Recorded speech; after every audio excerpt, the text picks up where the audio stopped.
started grinding, working. Uh, Once I hit that six-figure mark, I was like, dope, this is awesome. I bought my first house, and then I was able to sell that. Got about $30,000 off of that deal, upgraded to a bigger house, which was a mistake, but I'm glad I sold my first house, made that money, because with that money, I said, hey, should I pay off my car? No, I bought a bunch of video and camera equipment. Everything's so slow.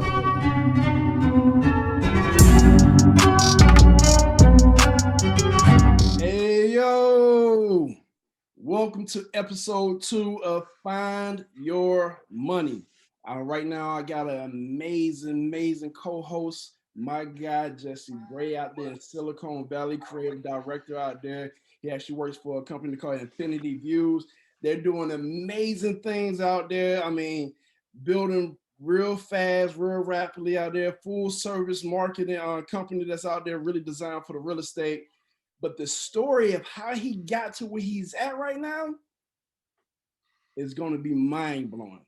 I promise it's going to be mind blowing. So Jesse, how you doing over there, man? Hey, how's it going, man? Man, all is well. It's nice and sunny, cool little breeze out here.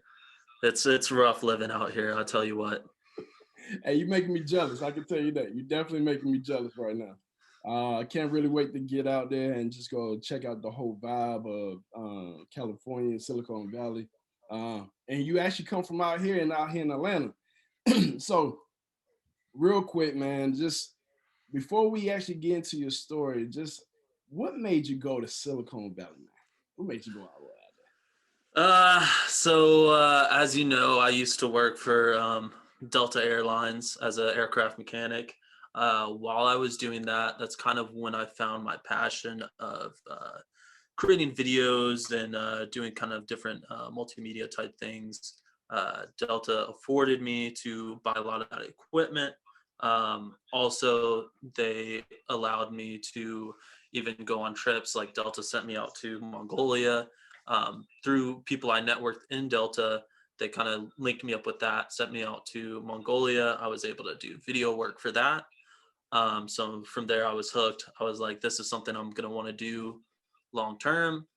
Delta, as great as it is, I don't think I was going to be a mechanic until I was, old and gray, like most do. It is a great profession, but it just wasn't my calling in life. Man, that's real powerful right there. And I definitely can say I agree. I actually understand the whole the whole mindset. We come from the same kind of background, especially in the career field wise where we was at for sure. But honestly, right now, JC, I want everybody to kind of know you. I want people to get to know who you are, because it's no better feeling than to be able to be inspired by somebody that you could be kind of relatable to. You hear about people that's very successful, highly successful, but I always like to say, man, they breathe the same air as us. We got the same 24 hours in the day. If you cut me and I cut you, guess what? We both got red blood. It's like it's one of those things that I want people to know. It's never out of reach to really sit here and find your money and follow your dreams. Um, who was Jesse growing up? I want to get to the part. Who was Jesse? He got his parents? He's the only child? Do he got like 10 siblings? Who is Jesse? Where do you come from? Let me know a little bit about your background real quick, Jesse. Okay, definitely. So a little bit about me. Pretty basic upbringing. Both parents in the household. My dad, who's now at Delta still, he's been at Delta for about 31 years now, going strong there. He used to be in the military, so upbringing, it was like room inspections every Saturday. Like it wasn't no playing around there. So it really prepared me when I grew up. I ended up going into the military, into the army. Did 3 years infantry. I was stationed in Germany. I went to the Turkish-Syrian border. I went to Lithuania. Just a lot of cool experiences. kind of growing up as a younger guy, and becoming an adult there. Um, and to be honest with you, it wasn't going all the way back to high school. I was very close to dropping out. Um, One thing happened to another. I moved out when I was 17. I was working two jobs while I was trying to complete my last year of high school. Bounced around different people's couches, different people's houses, just making it happen. Maybe I was a little bit hard headed with those decisions, but it is what it is. It's all good now. So basically, when I got out of the military, I was bouncing around, didn't know what I wanted to do, kind Let, of just figuring it out on my own. let me get somewhere real quick. Yeah, I got to cut you off. Yeah, I mean, Okay, yeah. I want people to understand. I want them to hear you. Let me hear the real Jesse over there. You say, you know, bouncing around, you're a little hard headed. We're like, like who was Jesse then? What was the headspace Jesse was at? Oh, back then it was just, man, I didn't know what I truly wanted in life. I knew I wanted to go to the military, but I was in that weird limbo stage where it was like I was waiting for my shipment date out. So I was just kind of like making money, kind of just like, you know, partying maybe a little bit. I was maybe, doing this and that, which, it's fine when you're a kid, when you're in your teenage years. That's kind of what you want to do, or not what you want to do. That's just what people do. Parlay. But yeah, like as long as you have a good head on your shoulders and you've been instilled with a certain amount of like, hey, I still have to, you know, be about some sort of work ethic at the end of the day, um, some sort of ideal, some sort of belief system. Uh, you won't stray too far. It won't be too hard on you. And you will come out the other side and say, okay, now it's time to get down to business. Where do I go from here? That's real big. You know, I know for me, you know, even growing up, man, you know, military. I was a military brat. You know, I didn't get into the service, and I actually, when I graduated school, I went straight to college to play football. I went to Shorter University. Had super fun there. Left Shorter and went to back to Virginia. You know, and you know, definitely partying and having fun. I got into the music and started traveling across the world doing music with me and my brothers. Like we had an amazing time doing what we was doing. But I definitely understand you. But one thing that I can say, you know, your actions that you do as a kid, you know, they might be different than what you do as an adult. But one thing, if I can say anything, the mindset start to elevate the more that you start getting exposed about different things. So when you start to get exposed about like what life looked like and where you was going, what what was it that really start changing and start shifting you? Like what was that moment in life where Jesse was like, man, you know what?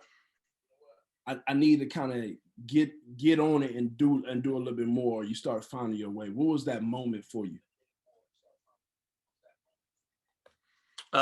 So that moment really, uh, which was a real gut check, and I've said this to um, multiple times to a lot of people. So the family I was living with at the time, uh, it was when I was in high school that last year, senior year, and I was kind of wishy-washy, trying to figure out life. Um, the daughter in the family, which was a close friend of mine, her name's Crystal. She came down with a rare disease. We worked together. I was a preschool teacher helper. They owned a preschool, and me and her worked together a lot. We worked. We knew each other since birth. Um, we did a lot of work in the church together, and so she came down with a sickness, and unfortunately, she ended up passing away my senior year of high school. I consider her basically my half sister. Um, and when that happened, it was just like it put a lot of things in perspective. Um, I was about to draw out. I was about to just, say forget it and put all my eggs in the military basket. I'll get my GED, whatever, and go. But one day, um, her mom, Miss Patty, she approached me and said, "Hey, Crystal would have really wanted you to finish high school, graduate. go off and do this. And it took me back for a second, because it was like, her, this rare condition, it basically broke down her body. And all throughout that process, she was still living life fully. She was super positive. She was really a beacon of light. And from that, it shocked me with, like, why am I going about life not in the same way when I'm gifted with full health? I was maybe a little bit more athletic back in the day than I am now, but I was blessed with these gifts and these talents and health, and I was totally just not living life the way that I feel like I should have. Um, so from that, I was, everything since then throughout the military, if I was going through a tough time, I would always think about her, and just say, like, um, this is nothing in this moment. I can get through it. I can do it. I can always push further and harder than what I think. And yeah, that was that moment right there. And I go back and think about it constantly, all the time. Man, that was very impactful. Just to even think about that. I mean, I can only imagine being even at that age, like what you had to kind of endure. It's a difference of, we have a lot of people that pass in life. Very random. I'm gonna say this. Like, I was just talking to my grandfather, and he was just giving me just some real random information, and I always love talking to that man. He said, "Man, son, you know what? Since I've been in middle school, I had over 600 people pass away in my life." I'm like, dang, perspectives, perspective. Hmm. And it really puts you in a different mindset of how to live. You know what I mean? As like you said, like you're full health and somebody else might not be. But like when you have it, do you see here and go to your full potential and really get the things done that you need to do, and even the things that you want to do? And I'm so, and I'm gonna really just be very frank. I'm so happy that you had such a wonderful friend slash half sister that was that light for you. Because to be real, without her, you wouldn't inspire me the way you did. And just think about the hundreds and thousands of people you inspired. So that one person touched thousands of lives. You know what I mean? So that's super huge. And just to know that you turned a negative, in a sense, of situation to a positive for, for your life. And a lot of people can really learn from that, because it's easy to kind of, to be mourning and really just be in the dump and just don't want to do nothing. A lot of people go through that, but you found this strength within yourself to push to the next level. And I'm really happy that you really did that, Jesse. I just want to kind of leave that there. But now you went from that point. How long did you stay in the military?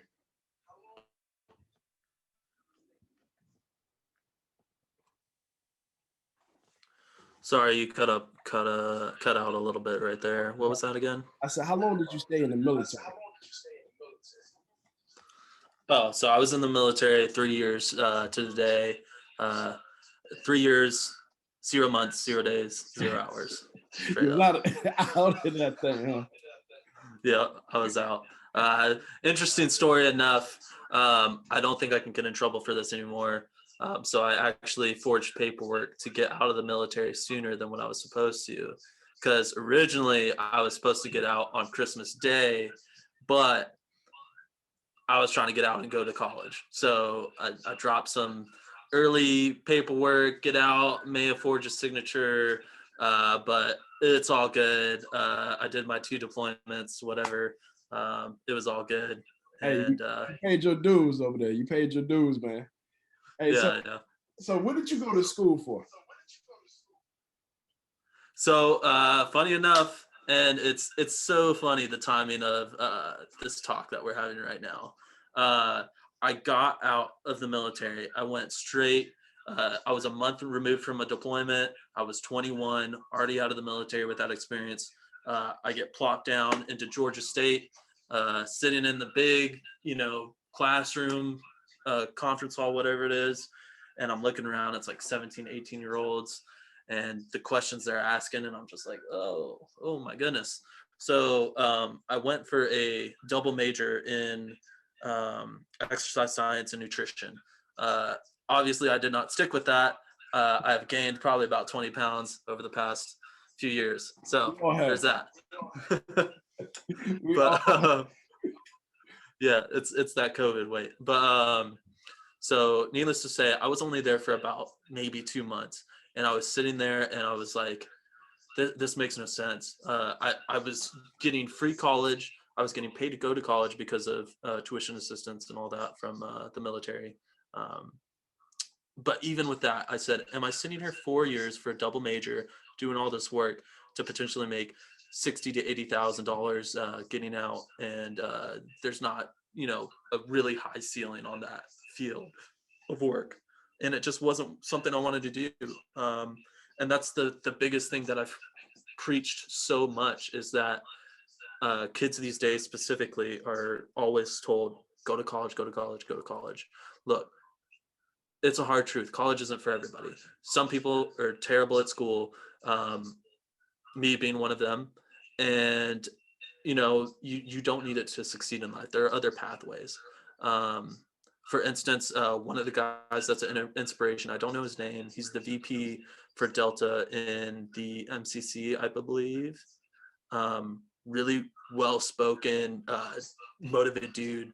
And I think he only has his associate's degree and his A&P license.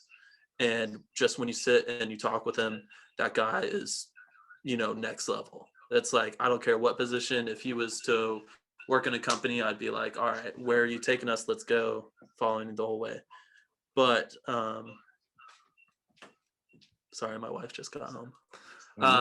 But anyways, so what was the question? Where was getting at? Oh, college. So I ended up leaving, and I ended up going to tech school, AIM, up in Duluth, Georgia. Going there for 2 years, getting my airframe and power plant license in order to be an aircraft mechanic for an airline.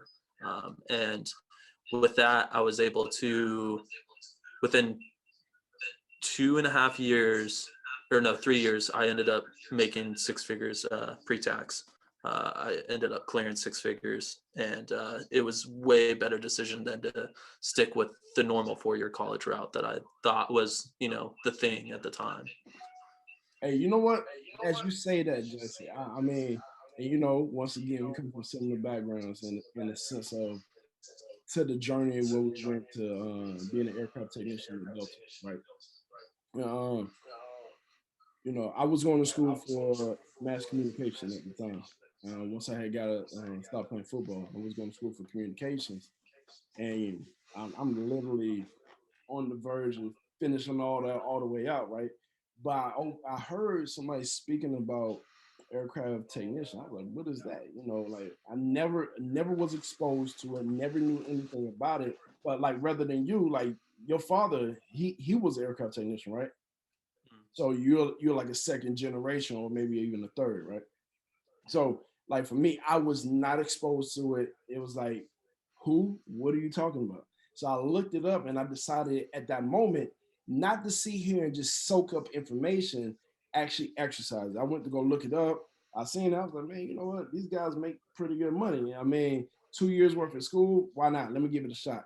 And a week later, I decided to sign up for it.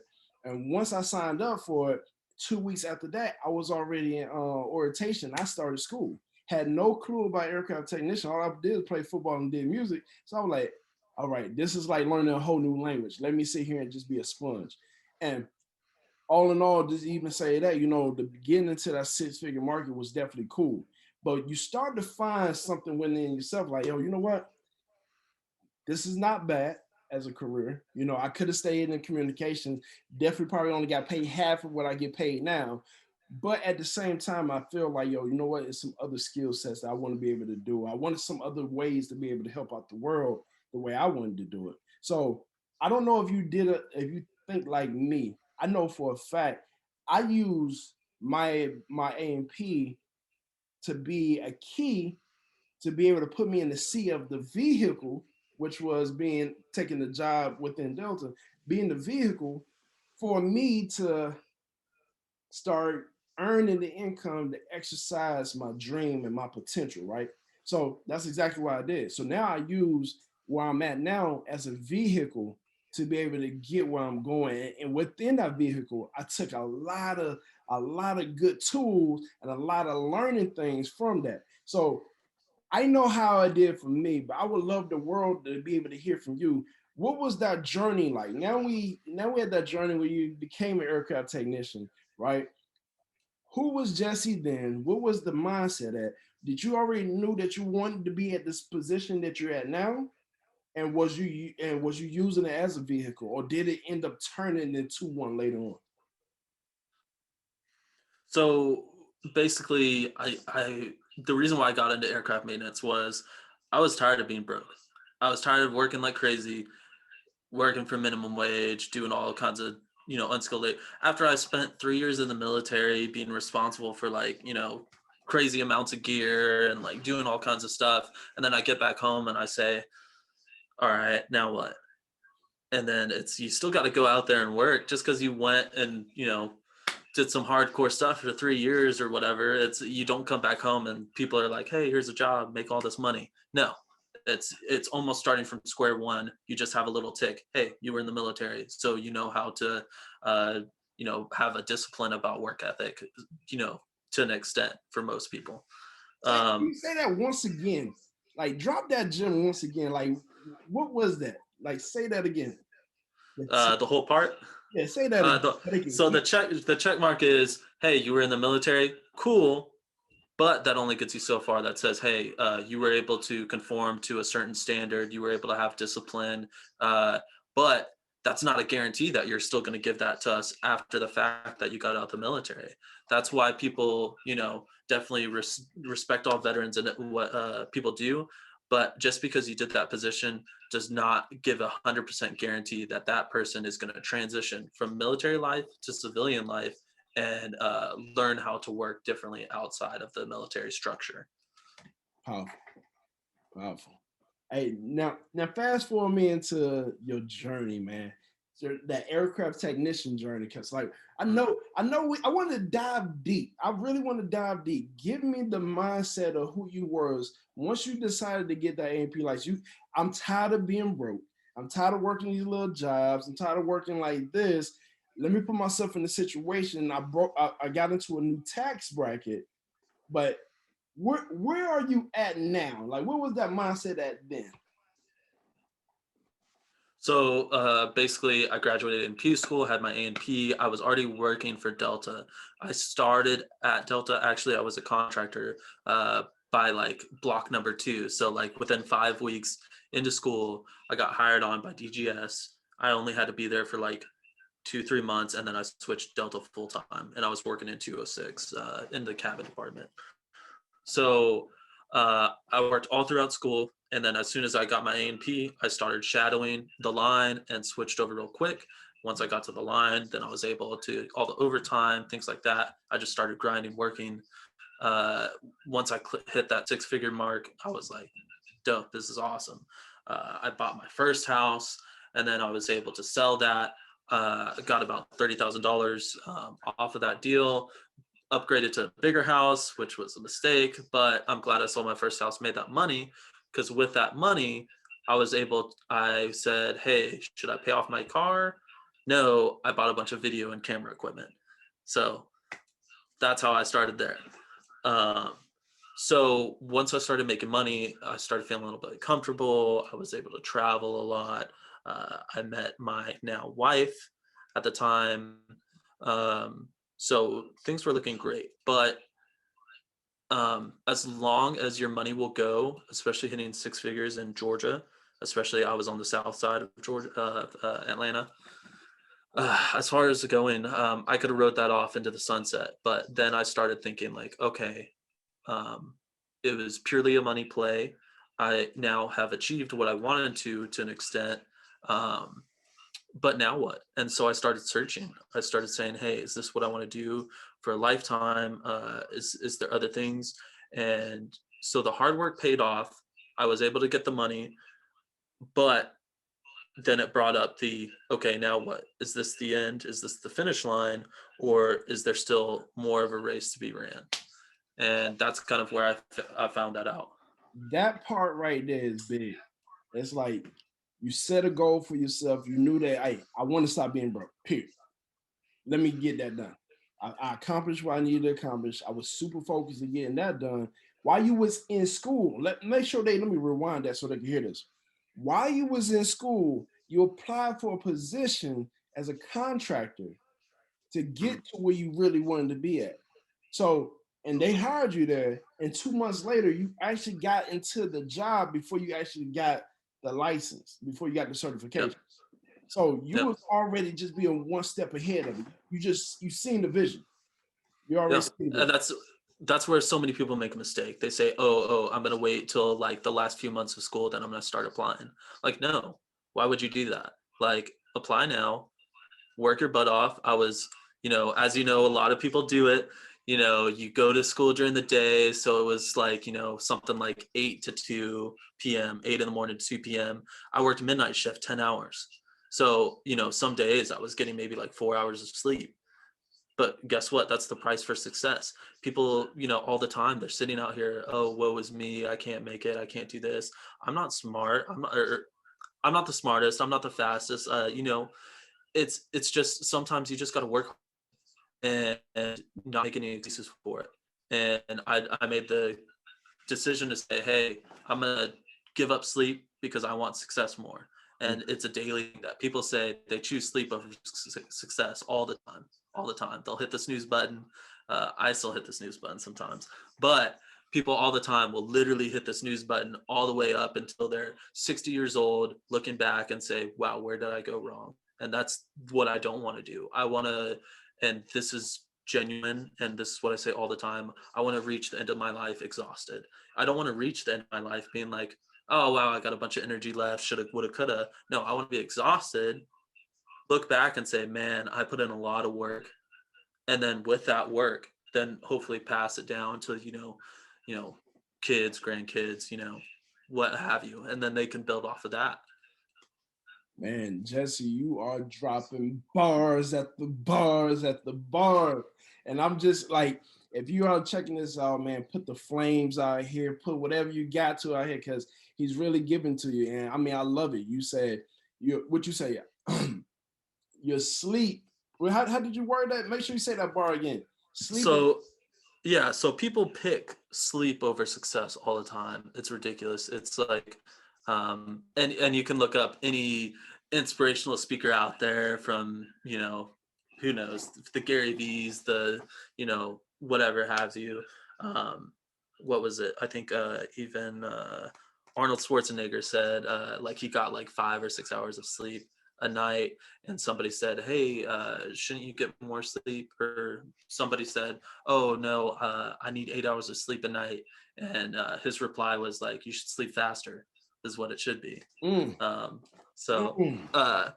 That's what it is. You can't say, hey, I wish I was more successful, I wish I was making more money, I wish I had more time.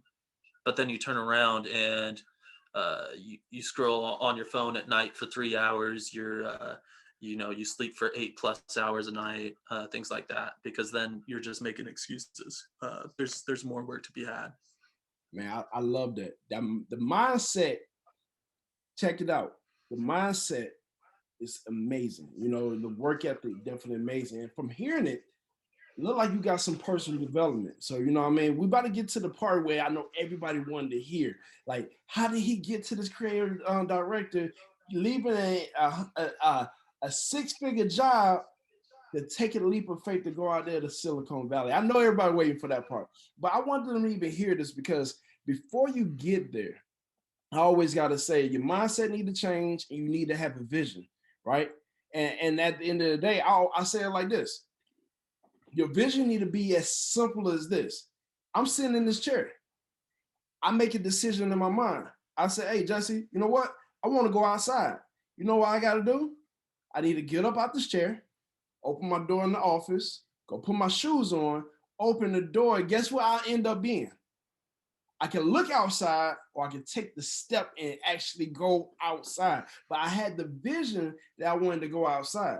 And right now, the vision has to be as clear. You got to see it as clear as you would actually be there, right?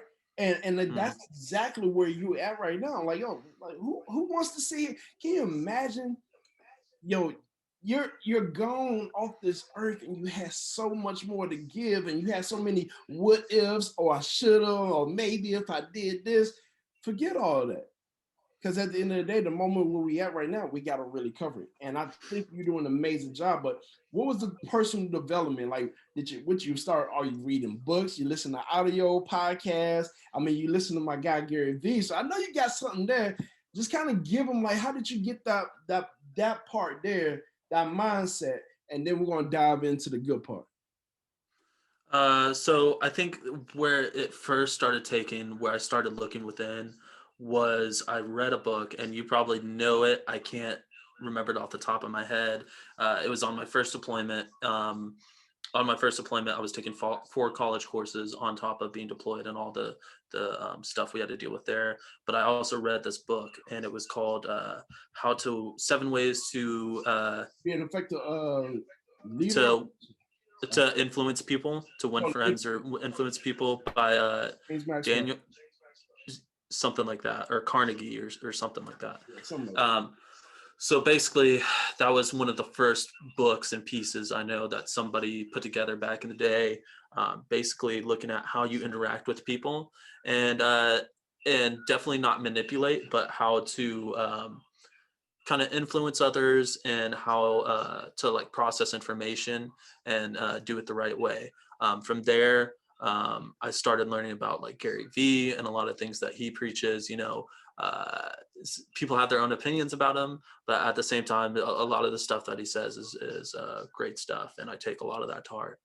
And just once you get into that whole realm of speakers and guys who influence and entrepreneurs, you're able to take certain pieces from everybody, not say like, hey, Gary Vee, I'm going to follow him till I die. No, like take the pieces that you like from everybody, the things that you vibe with, things you agree with, and then build your own path and the way that you go about interacting with others in entrepreneurship and business. Man, I think you actually even confirmed even like when I do consulting for a lot of small businesses, one thing I always like to tell people, like find out 3 people in your industry, 3 successful, okay, make sure I say that, 3 successful people in your industry, look them up, go on social media, go listen to interviews, really get to know who they are. And you might not ever meet them in person, but at the end of the day, what you end up doing, you take a lot of these successful things that they did, or even some of their mistakes, and you're able to put them in your own way, and you make your own strategy, you make your own habits, and you develop this fundamentals about yourself. But now guess what? You got 3 mentors. You got 3 mentors that is guiding you through to your success of where you wanted to be. And everything that you think about and everything that you decide to do, guess what? It shapes behind that because you always reading up on them. You're always looking them up. So I think you definitely even confirmed that. So that was real powerful. But now we are at the point, man. Talk to me. Tell me about the moment. I want to know about the moment because I know what it was. It was in the middle of the pandemic. Yeah, I mean, like, how was the life change? A lot of people don't have the heart, they don't have the guts, or excuse my language, the cojones to sit here and do what you did. But I think it was powerful. How did you leave your 6-figure job to go live and pursue your dream? What was that moment like? So I basically touched on that, like how I fell in love with video work and things like that with the trip Delta sent me to Mongolia. And basically I wanted to keep pursuing things like that. I was doing the work part-time, doing like wedding videos and small business videos around the town square.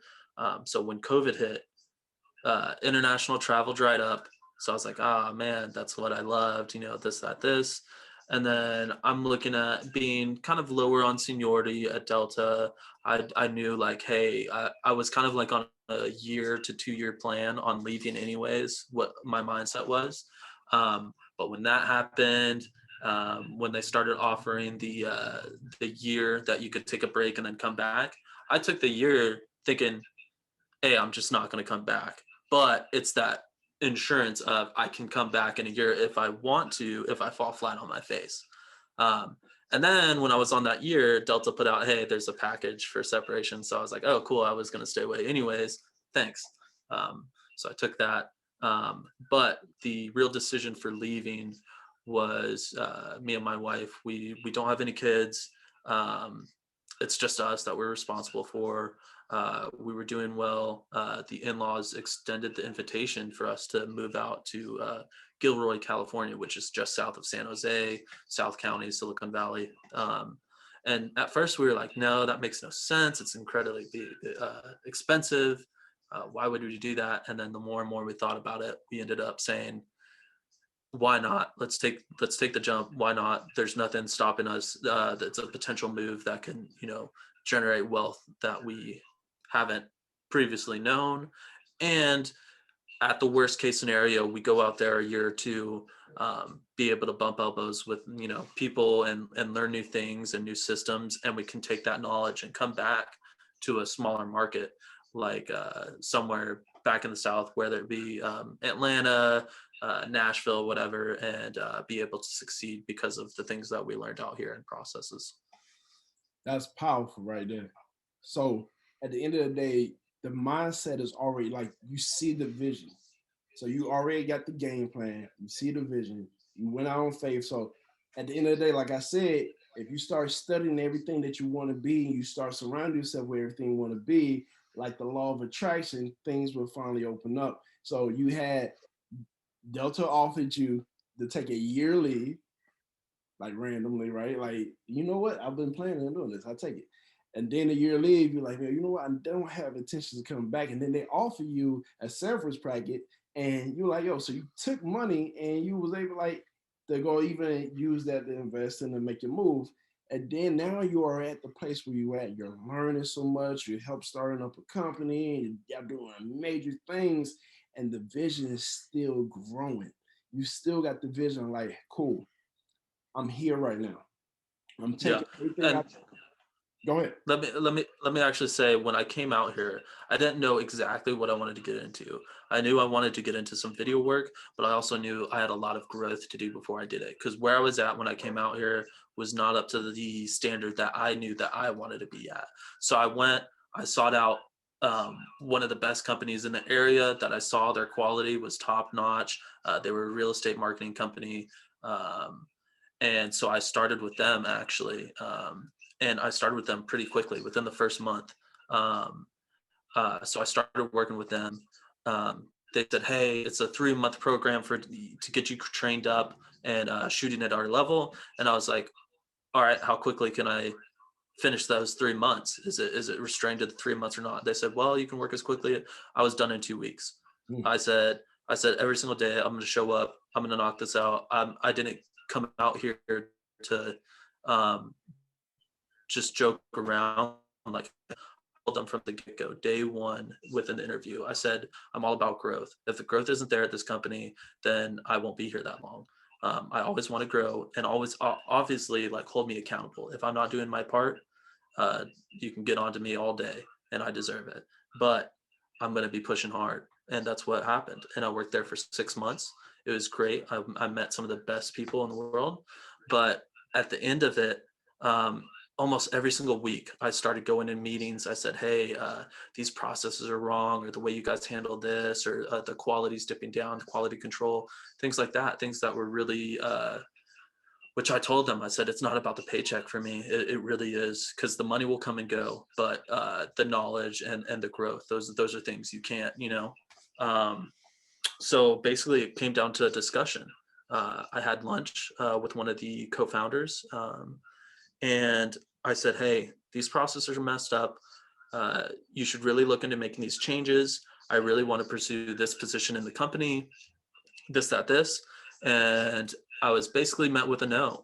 I was told no. I was told I wasn't at the company long enough, even though my performance, in retrospect, was the growth rate was just zooming, and they really came down with a very company-like answer, like, hey, you have to be here longer, you need to train somebody up to replace your position, things like that.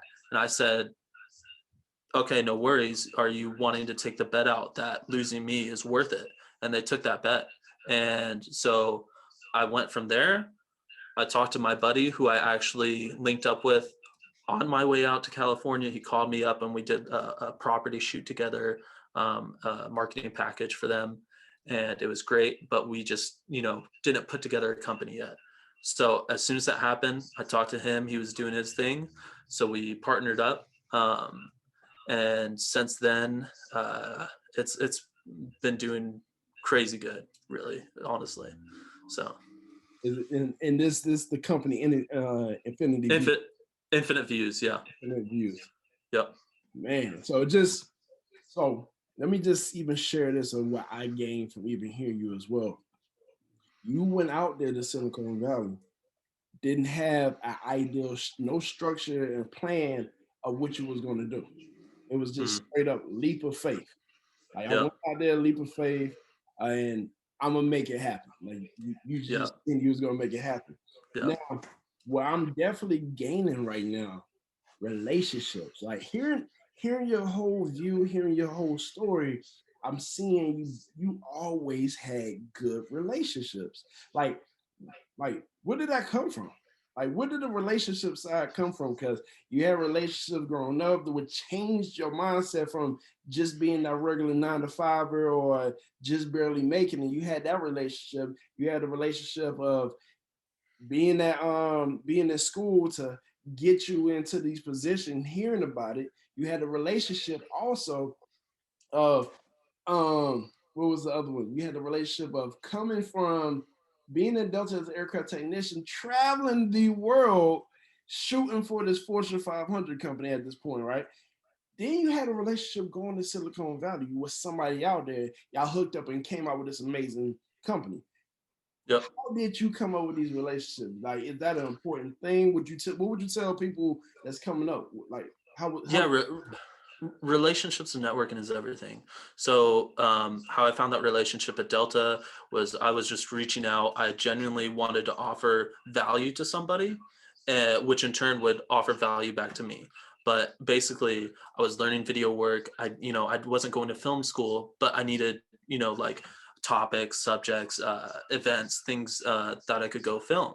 And so I started reaching within Delta, like, hey, do you need any help with this? I'm starting to learn. And I just offered my services for free. And I did that so many times with weddings, with small business work. I would spend hours and hours and days on free work, not making a thing, because I knew, hey, I want to get to this. I need to get better. And this is what I have to do. And you just come from a genuine place with that, with my current business partner who founded this company. We were in a Facebook group together, and he just reached out to me. He said, hey, like, are you good at this? And we hopped on a call. I was driving in the truck. I was probably like in Texas somewhere, make not long drive out to California. He was like, hey, do you want to do a shoot this day? And I was like, yeah, why not? And it really isn't like, with every interaction, I'm not thinking, what can you do for me? It's genuinely like, hey, I want to help you out. And guess what? That will someday be returned. It may or may not, but guess what? At the end of the day, it just works out. That's the way it goes. You don't want to live your life always saying, yeah, I can do this, but, and then you got to say, like, you better like pay me this insane amount of money, do this, do that, do this, because then you'll just sit there and it's all talk. So at some point there has to be action. And yes, you may have to do free work starting out. You may have to do something for low money, but eventually it does work out. It really does. Man, I truly believe that wholeheartedly, man. In my time of moving towards my success and finding my money, a lot of my ventures came from me doing free, and I'm pretty sure you can agree with me on this, but just give me your insight as well.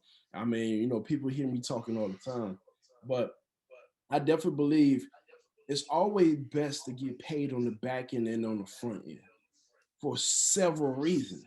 I mean, because on the front end, if you look to get paid, you limit yourself one, and then you kind of you put yourself at a position saying you're a subject expert while actually being a student. And it's always you always want to stay in student mode, but give me your perspective on getting paid on the back end rather than the front end because your story is consistent with it. So tell me about that.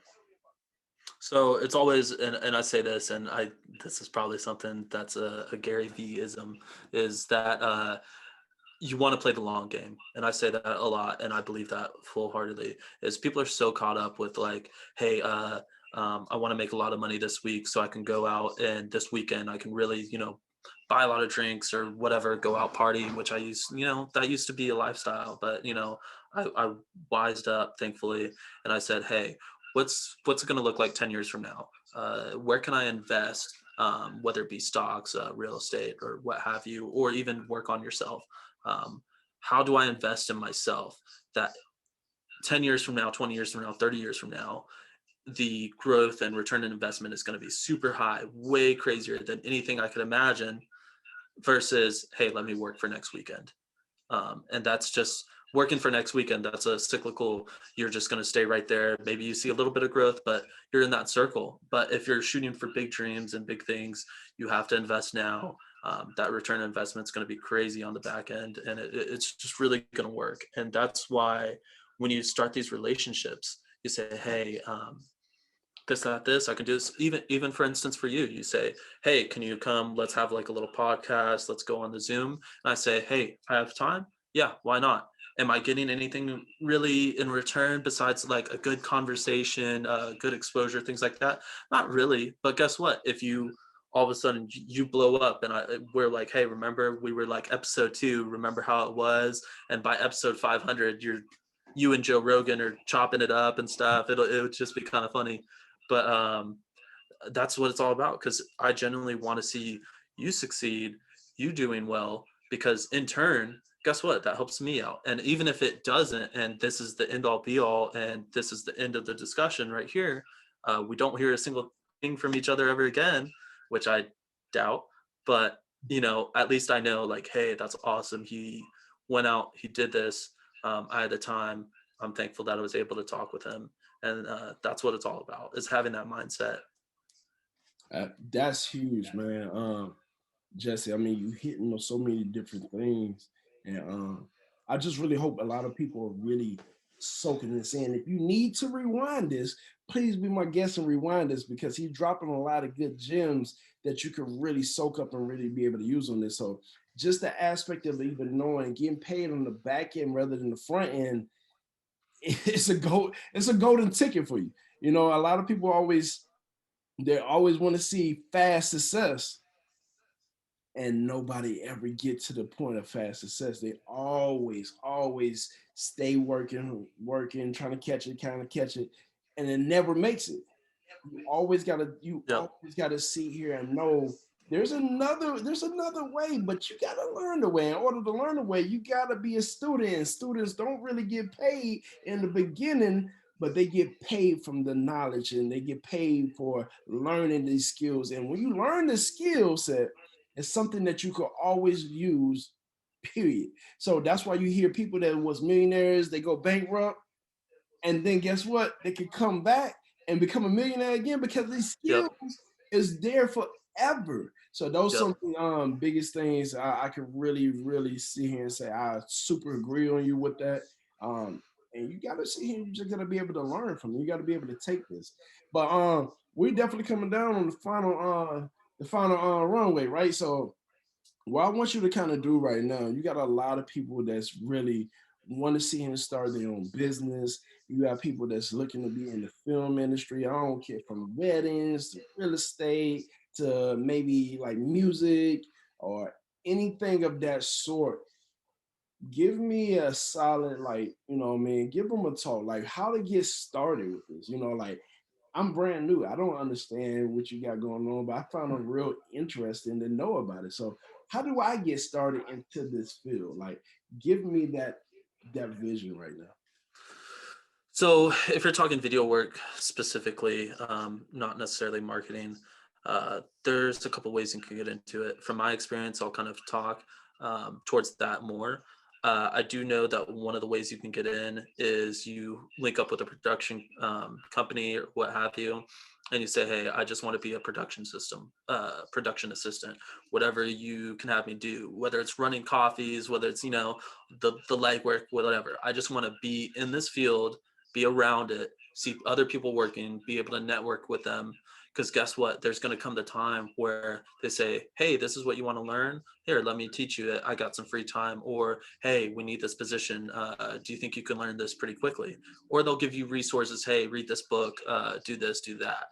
And with production work, that's kind of what I ran into. A lot of lighting guys, different guys. They said, "Hey, this is what I did in film school. You don't necessarily have to go to film school. Just learn these certain disciplines. You can go through this course that's online, what have you, and you'll be right there with the best of them with enough practice." Also, another way to do it is to invest in yourself, and that's investing in gear. Obviously, you have to look up a lot of YouTube, ask around for people that you know that are in the field, and say, "Hey, what kind of gear do I need? This is the type of shooting that I want to do, whether it be music videos, weddings, real estate, marketing, commercial work, what have you," because there's different tools for different people. One camera isn't the end all be all, for sure. But it's just whatever you can to sink your teeth in, get in that field, get around people that know what they're talking about, and just be willing to sacrifice. Be willing to sacrifice and just say, "Hey, I will do whatever it takes to just get into this field." And once I'm in that field, I know my work ethic and my drive will eventually push me to the top. That's powerful, and that's real big, man. Let me ask this: what's some of the mistakes you see people do entering your industry? Uh, so specifically for this industry, um, they think that the gear that they use is going to make them better. It won't. Like I know of instances of people buying these $40,000 cameras, and they are not good. They're it's just they think, "Oh, hey, I'm going to save up all this money, or I come from money, or my family has money, what have you," and then they go out, spend tons of money on a bunch of different gear. I had this issue where I went and bought a bunch of gear that I didn't need. It's just I saw it like the new fancy thing. Oh, blah blah blah. This is going to make you the best filmmaker ever, or the best video guy ever, and it's not. It's just a bunch of extra stuff. You really have to practice on yourself, on your techniques, on your skills, and once you practice enough on yourself, uh, you just know how to use that equipment better. Um, it's just like, I don't know, somebody who race cars. They might hop in a car, and they might think, "Oh, they're the biggest, baddest person because they're able to drive real fast in this nice car." Well, guess what? If you don't know how to drive it, you're not going to be as good as somebody who's like a pro driver and who's running circles around you. It's not about the tools that you use. It really is about the person behind those tools, and how much time and effort they put in on being on their craft, and being the best version of themselves. Somebody drop the mic. He dropped the mic. Hey, Jesse, you really sit here and really broke it down, man. I love where you at, man. I wish you nothing but greatness. You deserve everything that you got coming towards you, man. You really are an influencer. You're a real inspiration to a lot of people across the nation, man. And people are still talking about you to this day. I know, so definitely don't stop what you're doing at all. I love the fact that you was able to sit here and inspire people left and right. When somebody be able to get a hold to this, this gonna be on to the internet for years and years to come. They're gonna be able to get that clear vision of knowing how to get into that successful mindset, knowing what steps they can sit here and take, man. So I really appreciate you for definitely sharing right now, sharing your time. To the wife, I appreciate her letting you share your time right now. I know you're a very, very busy guy. Um, Yeah, yeah. But, let me ask this question. This is one of the last questions I like to ask at the end, man. So when you go back and look at this a year or 5 years from now, you can laugh at this and like, yeah, I did it. So tell me your vision, man. From what are your goals? Where do you see yourself at 1 year? And then tell me where you see yourself at 5 years from now. All right, so that's kind of why I said this is really funny. The timing of this talk right here is because I'm starting to see the light at the end of the tunnel. We just hit a year of us moving out here and just trying to find work and trying to get our bearings out here. Um, for a little situational awareness, right now I'm in this small little room. The big shout out to my in-laws for letting us stay at their place for so long. Without them, we would not be able to accomplish anything that we were able to do. Extremely blessed to be in this situation. They converted the one car garage out there into a living area. That's where we live. And then we have this little office. So it's pretty funny being in a garage in the Silicon Valley doing a startup business. It's very Google-esque of us. But but, yeah, so we are still currently living in this situation. But as I speak, we started the company in 2020. Right now, 2021, conservatively speaking, we're on a track for a 500% growth rate. And that growth rate's kind of in this field, it's not very heard of. Like it's just blowing up super fast, super crazy. We are now moving into an office next month in the Silicon Valley, and it's just all all speed ahead or whatever. So for 1 year, it definitely looking at getting our own place, hopefully out here. If not, just investing in real estate is kind of the next thing that we're looking at rather soon to capitalize on our living situation of being here and not having to physically be in a home. And then for the company in general, we're consistently hiring. The work is there. It's just the personnel. We refuse to hire on people that are not of the same mindset, that aren't about the same quality. We're all about quality control. We will not let our clients receive work that is lesser than of what we were founded upon, which was high quality at a good cost.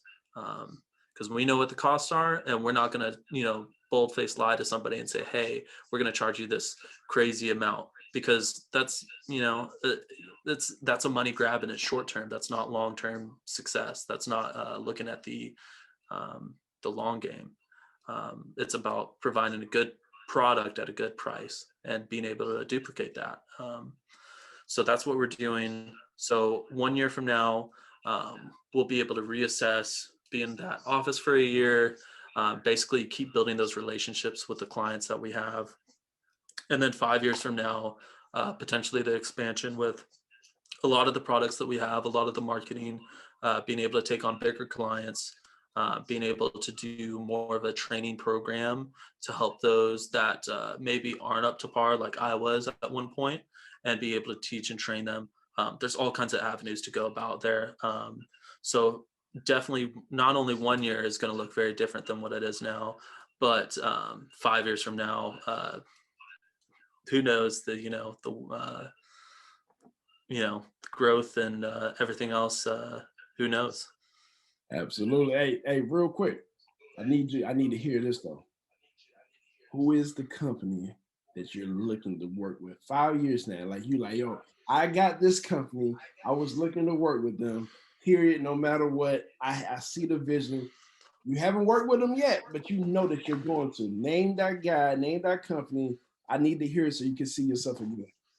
So a little two parts here, maybe throwing a little salt out there, but we now already work with a lot of the top real estate agents within the Silicon Valley Bay Area, all of which, if not most, all of which came from different companies, and possibly another company that I used to work for that took that bet on losing me was worth it. So we were able to go after those top guys, and they all work with us. And so it really speaks to what we've been able to do at such a short time for them to be able to trust us with their biggest marketing needs. Now, going forward, of people that we want to work with, I don't know if there's specifically people, but I love sports. I would always love to work with any kind of arenas or sporting teams. I also enjoy working for different communities and things like that to help give back and just promote certain communities and things like that. But at the end of the day, it's all about working with people that have good ideals, good beliefs, that kind of vibe with us, because we generally do care. When a new client comes to us, we don't say, "Hey, we can charge them for this, this, this." No, it's like, what are your needs as an individual and as a company? How can we reach you, get you to reach the goals that you want? And then we price it out from there. It's not like, hey, this, that, this. It's like, no, we want you to reach that goal. This is how much time and whatnot it's going to cost us, things like that. But we generally, everyone who works with us, we all want them to be super successful in what they're doing in their fields. Man, that's beautiful right there, Jesse, man. Once again, the one and only Jesse Bray, I appreciate you, man. Let people know how they can get in contact with you, all your social media handles, website. Shout it out right now and let them know. Yeah, so I'm sure it'll probably be linked in this as well. But infiniteviewsllc.com is the company website. You can check it out on Instagram. I think it's also Infinite Views LLC. And then my personal one is Jesse Bray Films on Instagram. And you can just follow us, check us out, what we're doing. You can even check out our work and use it for ideas for your own marketing, and duplicate some of our processes. Have at it. We're not stingy out here. So yeah. You heard it from yourself, man. Learn from the best, get it from the best. He put the offer out there. I am going to be one of the ones to be taking that information and duplicating it as well. But Jesse, once again, I appreciate you just sitting here sharing the information that you got, sharing the love, sharing the knowledge. Once again, much success coming to you. So make sure that y'all hit this button at the bottom, subscribe to this, hit the little bell to make sure you get the notification. You are right now rolling with Jones on Finding Your Money. This is the end of episode 2. Y'all have a wonderful, wonderful one.